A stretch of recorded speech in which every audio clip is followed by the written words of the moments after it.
Hey sailors, welcome to the crew. I'm Sea Lord Janda, and this is my Let's Play of Rule the Waves 3 as the United States.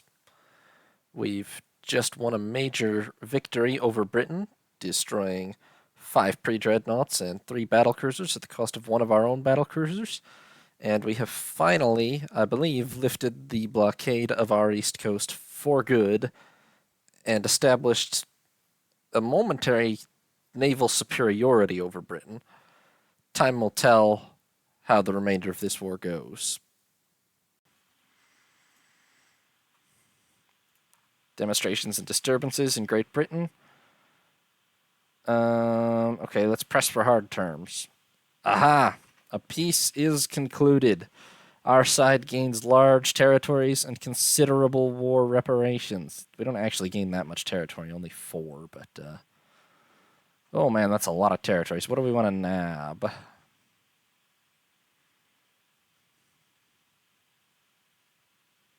We can't grab anything too great. We can't even get Hong Kong. We could get Kiautschou Bay. Oh, we could take Newfoundland. We didn't actually conquer Nova Scotia, sadly, so... You know what? Let's take the Bahamas, get ourselves a little Caribbean destination, eh? And Bermuda. And French Polynesia, just to take something from France, eh? Okay, so this is going to be our direct spoils. Bermuda, Grand Bahama, and New Providence, which together just amounts to the Bahamas, and French Polynesia. And additionally, Austria-Hungary has seized the Middle Congo from France. Good for them. Austria-Hungary is in Africa now. Ah, naval air bases, land-based naval aircraft with 20 aircraft capacity. And float plane scout prototypes are ready for observation. We have the Lockheed XS-1, the Martin XS-2, and the Curtiss XS-3. They all have almost identical speeds and maneuver and toughness, but the Lockheed design has 20 nautical miles greater range than the other two, so trying to see any possible reason I wouldn't pick the Lockheed. It's got equal best speed, it's got by far the best range, it's got equal best firepower, maneuverability, and the best toughness, so yeah, Lockheed has 100% the best aircraft here. The head of naval aviation wishes to bring to your attention that we could now develop fighters. Should we request tenders for a new prototype? You know what? Sure. I don't think we're going to use them, but first priority speed, second priority firepower.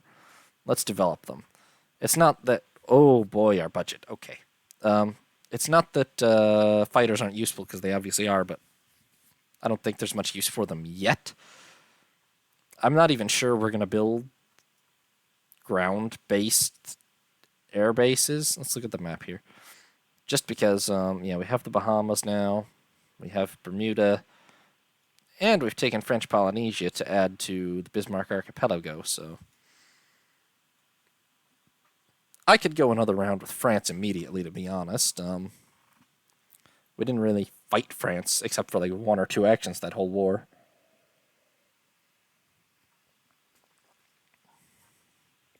Well, that's alright. Okay, so let's wrap up for the conclusion of this war here. Our budget is horrifyingly bad. I'm going to have to immediately pause the Michigan class. Regrettably, I'm going to have to again pause this much-delayed Saratoga, and I might have to even pause the other one because we were really bankrupt. Okay, well, there are solutions to that. First of all, the Oklahoma class has done good service up to this point. Oh yeah, let's look the final standings in terms of balance of power, by the way. The war ends with us having 8 dreadnoughts in commission to Britain's 9. And ours, I genuinely do think, would probably have beaten Britain's overall in a stand-up fight. Just about. They are down to 6 battle cruisers to our 1.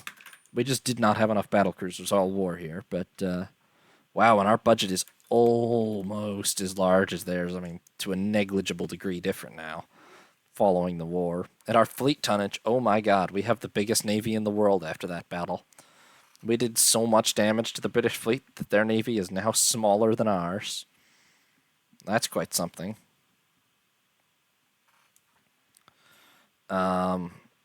Yeah.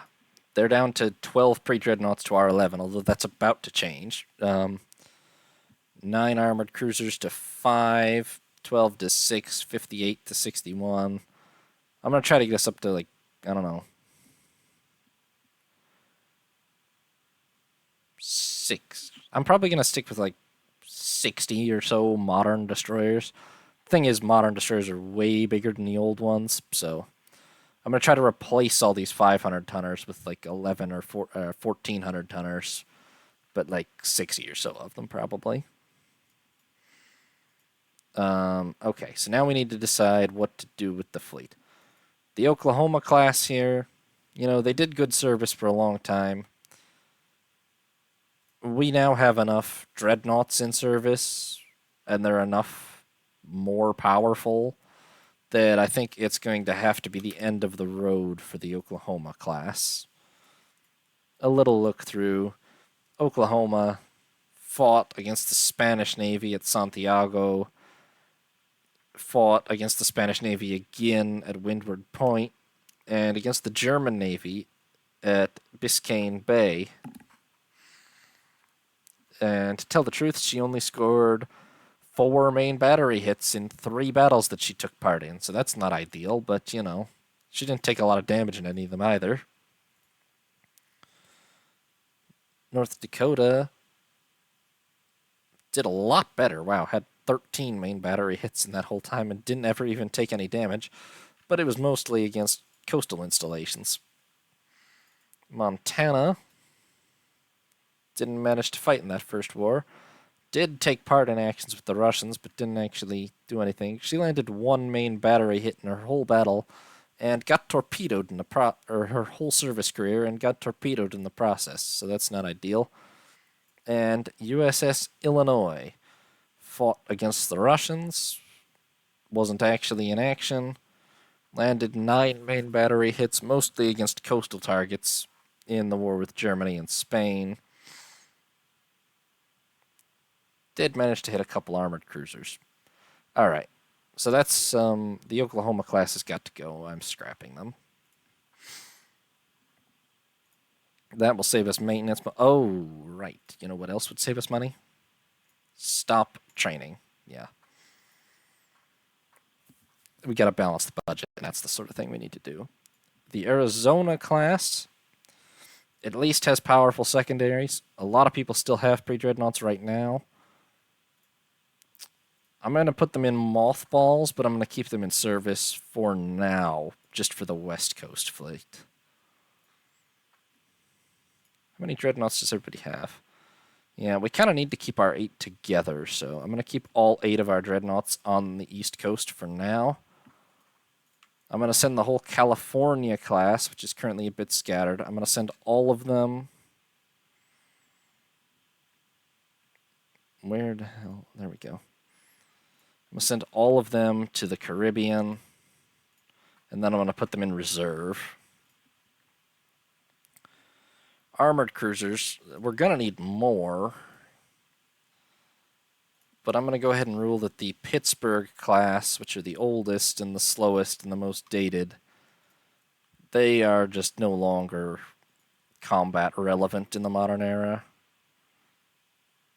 We don't need the scrap money. The Naval Experimental Establishment suggests that HMS Pueblo could be expended for gunnery practice and damage assessment. Great idea. Sure. This is improved gunnery in the Navy. Fantastic. The Memphises are going to be, we're going to keep them on mostly colonial duties as they currently are. So I'm going to put you two probably on foreign station and keep you on the west coast and you on the east. The light cruisers, do these not have... Not sure what the 1911 rebuild changed exactly.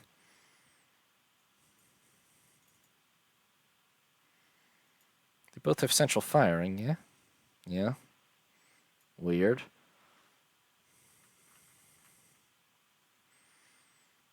Okay, so the Memphises are mostly on foreign station.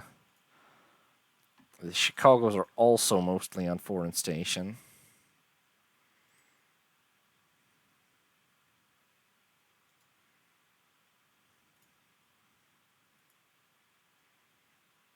No, okay, hold on. I'm going to send all the Memphises to the west coast.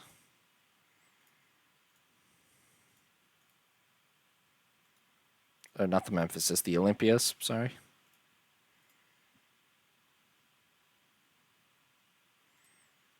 Just going to try to get everything balanced here. The Tacomas are all on the east coast. They're going to stay there. They're going to be our force for there.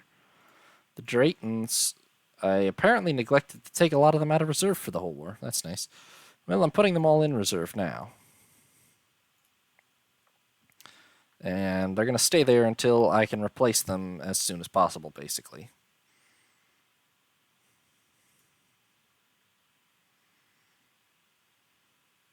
Okay, let's go forwards a turn and see how the budget works itself out now that I canceled stuff and everything. Working on heavy shells, lengthened torpedoes, temporary setback with diesel engines, effective SIGINT, better pre-battle enemy strength assessment. Well, that should be handy. Okay, so that's fixed. We have a positive balance now, enough that I can resume building the much-delayed Saratogas, at least. The Minnesotas are now going to have to wait until the Saratogas are finished, realistically. Why is this accelerated? And how much did that even... It took 2 months off construction and cost that much extra? When did I push the accelerated button, though? I'm going to put it on normal. Okay. Are you all in the Caribbean now? Yes. Okay, to reserve. That'll save more money. Fantastic.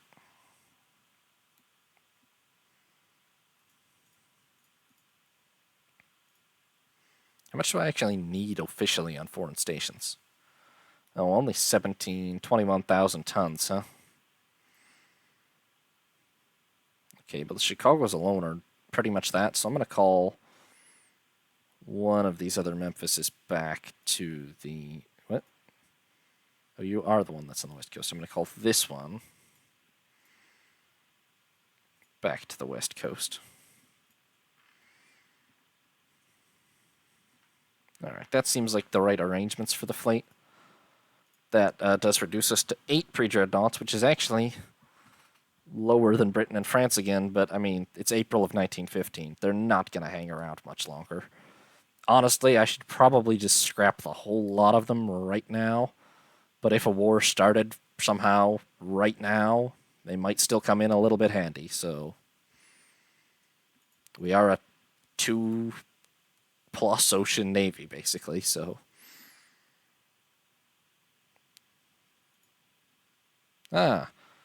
Improved seaplane carrier, larger seaplane carriers, El Pitifore boats for invasion capability, and higher quality 6-inch guns. I need to refit the cruisers. I know that. Okay. And actually, I should put secondary directors on pretty much everything, huh? But that's not as essential. The question so far as the cruisers go is what do I actually... I think we're just going to build a new class of cruisers as soon as possible, but alright, let's rebuild these at least, because these are the critical ones, as it were. Oh. Well, yes, I want to... yes. Let's see here. Director.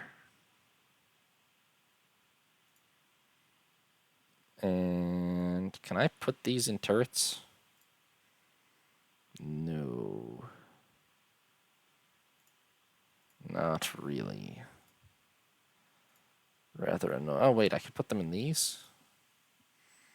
Oh, yes, we could put the new 6-inch guns on.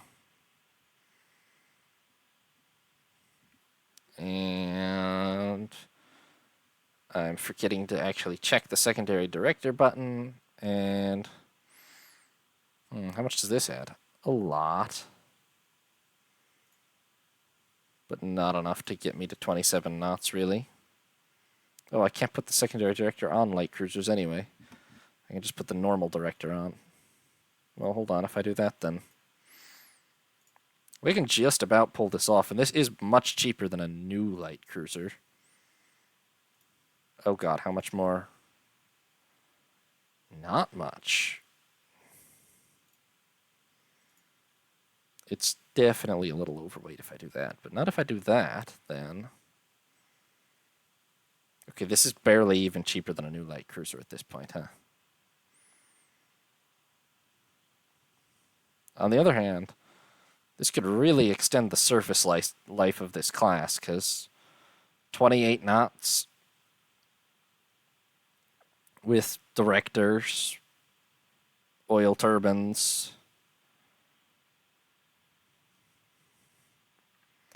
There will soonish be, the ability to actually build light cruisers with 4 twin turrets, etc. But, I don't know. I'm a little too prone to doing rebuilds, probably, even though I haven't really done any yet in this campaign, but I'm going to just spring for it and rebuild these 4. Well, yeah, I know I need to... 2 of them are not really the right, but I'm going to... I should be able to rebuild them as... I have to rebuild them into this before I can rebuild them into that. I don't even know what the difference between those 2 was. Okay, well, I can't really afford to rebuild all of them at once anyway, so I'll just leave them like this, yeah. Docks, 42,000 tons or so.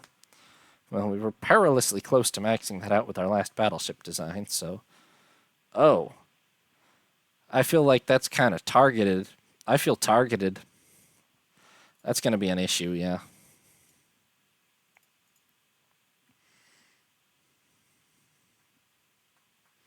Germany has the 4th biggest navy in the world. They're still behind France.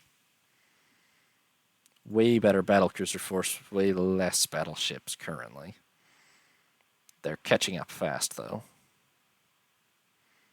They have a bigger budget.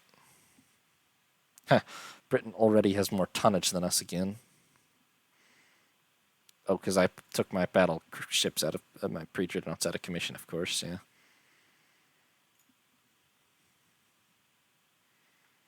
Alright, barring something drastic happening, I'll play till January 1916 here and then leave off for now, seeing as the war's finally done. And Italy, too? Oh, God. One of our cruisers has run aground on the shore of a minor nation while performing an illicit intelligence operation. They threaten to impound it. They will release it or else. Oh, quadruple torpedo mounts. Okay, well. Fighter prototypes. Let's see. The Volt XF4, Boeing XF5, and Grumman XF6. Let's see. Okay, I'm seeing a pattern, which is that, okay, they all have the same firepower maneuver. These 2 are tougher. The Boeing is faster. It has the longest range in all configurations. The Boeing is 100% the best design. I'll take it.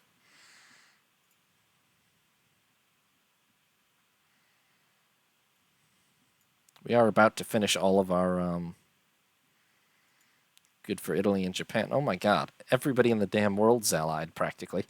Reduction gears, increases endurance, and the Lockheed Fireball, as they're calling it. Not now. What is even the difference? That's new to this game, I think. Is that equivalent to a flying boat, or what's a dedicated naval patrol aircraft as opposed to like a float plane scout? I guess it's a scout that's not a float plane. Makes sense, but I feel like we just use fighters for that most of the time.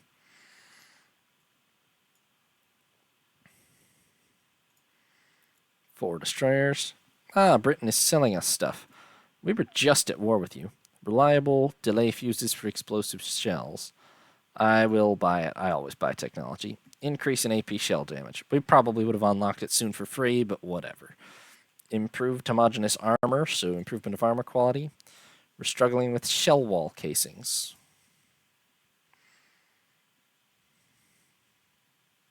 Okay, we have a budget surplus again. I'm going to have these other two Tacomas, I guess, start what's apparently going to be a very lengthy rebuild process because they've got to rebuild to that and then rebuild to the other thing. I could probably fix that by redesigning them again, but I'm like by redesigning this class separately, but oh well. Oh, a post-war slump has hit the world economy. That's a shame. Makes sense. Sometimes happens. We have the ability to build 18-inch guns. That's a little much. What do you think, guys? Yamato in 1916? I don't think so, but I could almost build it. Bigger docks. I don't have enough dock size, obviously. Wasn't Yamato like 80,000 or 100,000 tons or something absolutely wild like that? I think I would really struggle to put 18-inch guns on any workable battleship on 43,000 tons. Hopefully I just said guns and tons in the correct order. I'm doubting myself all of a sudden here. Okay, all the destroyers are done. And our base expansion in Guam is done.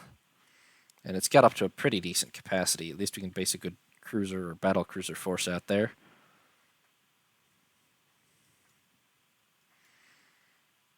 At this point.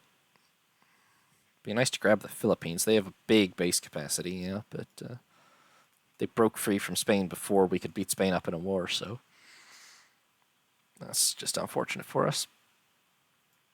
Okay, we have the first 10 Lawrence class finished. They're working up. I believe there were no problems with them, so I am just going to go ahead and order another. Well, what did I say? I was going to target, like, realistically, looking at what everybody else in the world has got, I'm probably going to target about 60 destroyers for peacetime at least. Which means, in all honesty, I'm going to decommission entirely the first 8 Drayton class here. Whoops, that's not the button I meant to push. Yeah. Scrap. Sorry, guys. Bye.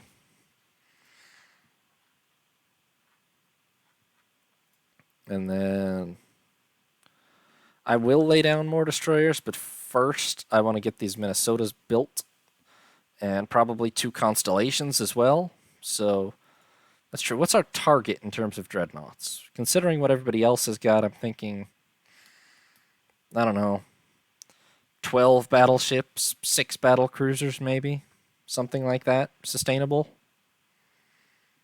We'll see.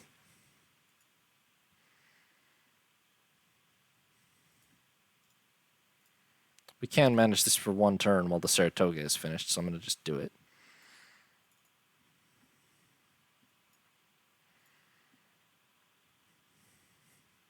Oh, our treaty with Japan's expired. But the battlecruiser Saratoga has been commissioned. She missed the war by 6 months in the end. Russo-Spanish alliance. Japan and Austria-Hungary alliance has expired. Ah, superimposed guns on destroyers. Oh boy. All of our destroyers are completely obsolete now. Okay. The Boeing a Buffalo is ready for operational service. Yeah.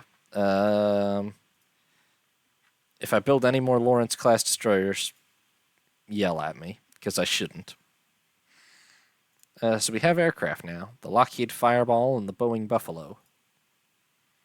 Fantastic. Only one of them is carrier capable.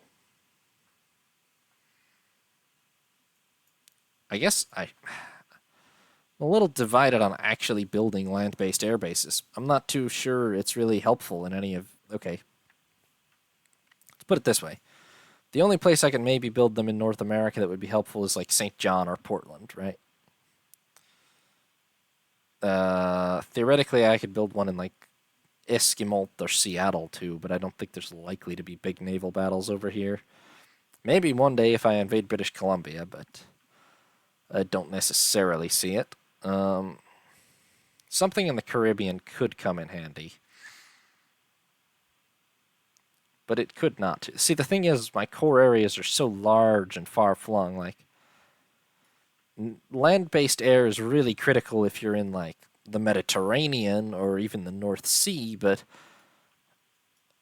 these aircraft have a total range of, like, under 100 nautical miles. Maximum. That's probably not even enough to get from St. John to Halifax. I'm going to hold off on building any air bases for now. I'm probably not going to build a large seaplane carrier either. Just this one little one is plenty for me. When we unlock them, I'll start building light carriers for experimentation purposes, though. All right, so it's January of 1916. We're at peace with Britain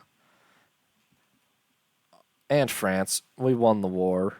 We didn't crush them utterly, but we got some decent success out of it. We've annexed, aside from what we took in the peace treaty, we did get New Brunswick, which is honestly worth more than everything we took in the peace treaty combined, and the game knows it too, value 5. We currently have 8 dreadnoughts in service, along with 2 battle cruisers, Congress and Saratoga. 8 pre-dreadnoughts, which are not long for this world. I'll probably, once the Minnesotas are finished, I'll probably scrap another 4, honestly. 6 armored cruisers, which we're going to need to build new heavy cruisers very soon. 12 light cruisers. We're also going to need more of those pretty soon. I'm going to try to... We need battle cruisers, like, first priority, basically. And then the second priority after that, other than building up our destroyer force, will be more heavy, new heavy and light cruisers. Once we get these 2 Minnesotas, plus Saratoga, plus probably 2 Constellation class for a start, then will be not maybe a complete holiday on large shipbuilding, but maybe a little holiday on large shipbuilding. Interestingly, I don't know if Britain's got economic troubles or what, but I feel like they've delayed construction of these 4 based on what I see in the almanac here.